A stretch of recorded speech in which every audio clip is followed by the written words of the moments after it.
Hi guys, magandang araw sa ating lahat. Ito pong Gamidigs Vlog. Ngayon ay Lunes, July 6, 2026. At mag-uumpisa na ang impeachment trial kay Vice President Sara Duterte. Ngayon guys, ang tanong natin, kung ma-impeach ba si VP Sara, ay iiyak ba ang lahat or matutuwa ba ang lahat? Ito guys ang ating pag-uusapan ngayon. Para sa akin guys, sigurado may iiyak at mayroong matutuwa.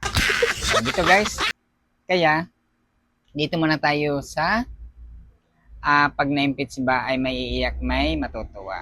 Oo, mayroon yan. Sigurado yan kasi dadalawang grupo dyan sa Senado guys, ang mga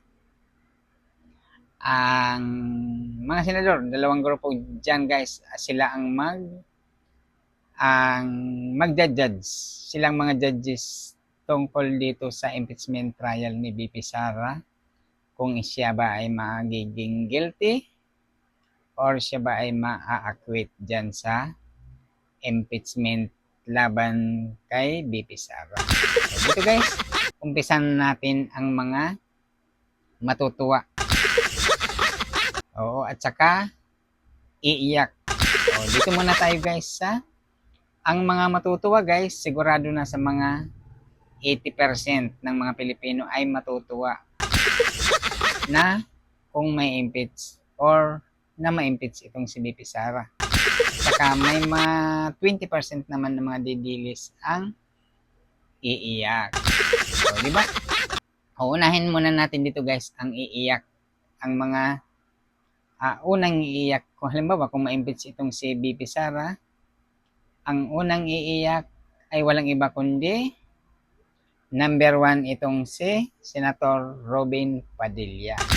Yan guys ang pinakaunang iiyak kung ma-impeach itong si VP Sara. Ang pangalawa na iiyak ay walang iba kung hindi si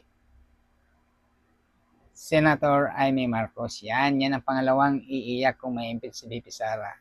Pangatlo itong si Senator Marcolita. Yan ang tatlong iiyak kung may impeach itong si VP Sara.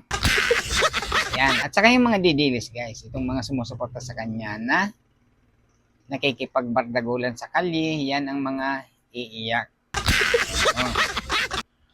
Lipat naman, dito naman tayo sa mga matutuwa. Yung 80% ng mga Pilipino na matutuwa kung may impeach itong si VP Sara. Ito ang pinakaunang matutuwa guys sa lahat. Ito. Ang pinakaunang matutuwa kung ma-impeach itong si VP Sara ay walang iba kung hindi si dating Senator Antonio Trillanes. Yan, si Sonny Trillanes, yan siyang pinakaunang matutuwa or tatawa kung ma-impeach itong si VP Sara. Tapos, yung mga sumusuporta kay BBM, yan ang mga matutuwa. Di ba guys? Kasi ang Senado natin guys, alam na natin, yung isang parte, kakampi dito kay mga sumusuporta kay VP Sara. Yung kahati naman dyan sa Senado, yung nasa majority, ngayon, ay siyempre, dito naman sila sa side ng kalaban. Kasi magkalaban na sila eh. Kita naman natin kung saan mga nakapanig itong dalawang grupo ng Senado. Siyempre, dito sa side ng mag-i-impeach. Ganun lang ang hindi natin kailangan memoryahin pa yan. Kasi kita naman natin na yan na nagpapanigan itong mga dalawang grupo dyan sa Senado. Hindi na yan pag-uusapan dyan kung ano ang mga ebidensya. Kasi itong mga minority guys, sigurado hindi na yan magtitingin din sa mga ebidensya na yan. Ang titingnan lang nila ay ang kakampi nila na sinusuportahan nilang si VP Sara. Siyempre, yung sa kabila naman, magbabase pa rin sila sa mga ebidensya dyan sa trial na yan ng impeachment ay ang alam naman natin. Siyempre, ay ang paghahatol nila na ma-impeach itong si VP Sara. Oo, yan lang ang ating ano ha guys, analisa ko lang to ha. Hindi naman tayo nag-ano dito kung mag-analisa lang natin to kung sino ang iiyak pag na-impeach at sino naman ang matutuwa pag na-impeach. So yan, nasabi na natin guys ha, yung unang iiyak pag na-impeach itong si VP Sara ay walang iba kundi si Senator Robin Padilla. Dito naman sa matutuwa pag na-impeach itong si VP Sara ay walang iba kung hindi itong si dating Senator Trillanes. So, yan ang siguradong pag-uusapan yan. Oo, yung mga didilis na mga nasa kalye, nakikipagbardagulan, yan ang mga iiyak. Yung mga nakikipagbardagulan din naman sa side ng gobyerno ng mga sumusuporta na ma-impeach yung si VP Sara ay matutuwa. Oo, yan. Kaya yan ang aabangan natin guys, yung paghahatol nila. Oo. Sa huling paghahatol nila, kung guilty or ma-acquit, dyan natin titingnan kung ano ang mangyayari sa pinakahuling hatol nila. May iiyak, may matutuwa. Yan ang ating inaantay natin.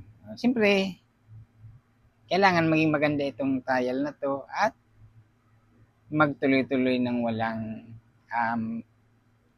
hahadlang. O, yan ang ating inaabangan dito or susubaybayan sa mga darating na mga araw. Kasi ngayon guys, ngayong araw ay Lunes, July 6, 2026. Ngayon na uumpisahan itong trial ng or impeachment trial dito kay Vice President Sara Duterte. Ayan. O, di ba? Napakagandang ano yan ito guys kasi sigurado itong batuhan ng batuhan itong magkabilang mga supporter. Oo. Mayroong mga magrarally sa live, doon sa kalye mismo ng Senado, at saka sa online. Diyan ang magandang titingnan natin kasi magbabatuhan ito ng kung ano-anong mga kwento laban dito sa mangyayaring trial na to. Di ba? Oo. Kaya nakita na natin kung sino ang matutuwa at sino ang iiyak. Oo, yan lang naman ang ano dyan guys kasi political yan Politika yan yung pag-impeach na yan ay base yan sa ang pagtanggal. Siyempre kung kalaban ka sa politika ay pwede kang ma-impeach kung may makitang mga ebidensya sa iyo na nagtuturo sa iyo or nagdidin sa iyo na ginawa mo talaga yan or ginawa ng isang ini-impeach, ay yan ang pagbabasihan dyan. Oo. Kasi hindi naman yan i-impeach guys kung walang mga basihan yan or walang mga ebidensya para siya habla dyan sa Kongreso at saka Senado. Yan ang ating abangan ngayong araw guys mamaya. Or ngayon itong araw na to at saka itong pizza na to na July 6, 2026 ay siguradong mayroon ng iiyak ngayong araw pa lang. Siyempre, depende yan sa magiging takbo ng trial. Oo, diba? Ay kung sa unang arangkada pa lang ng araw ng trial ay maglalabas na ng mga ebidensya ng mga malulupit, ayan, mababasa na ng tao kung ano ang kahihinatnan nitong impeachment na to. Yan guys ang ating video ngayon. Ito lang ang atin ngayon muna. Kung may impeach itong si VP Sara, may iiyak, may magtatawa. O, diba? Ang unang iiyak, itong si Robin, at saka si Amy. Yan ang mga pangunahing mga iiyak dyan. Sa mga senador guys, ang ating pinagsasabi, at saka yung mga supporter. Ayan, yung mga iiyak. 20% lang para sa akin lang guys. 20% ay mga DDS na iiyak kung may impeach. Pero kung ma-acquit naman guys, 20% silang matutuwa. Oo. Siyempre tayong yung mga 80% naman na gustong ma-impeach, kung ma-acquit naman, siyempre hindi naman iiyak ang mga yan. Matutuwa pa din yun. O, di ba? Kasi, napatunayan niya na wala siyang kasalanan. Wala, alam mo na mag-iiyak pa itong mga kontra kay Sara, hindi yan mag-iiyak. Ang mag-iiyak lang na side, itong mga DDS, yung mga didilis, yung mga solid supporter.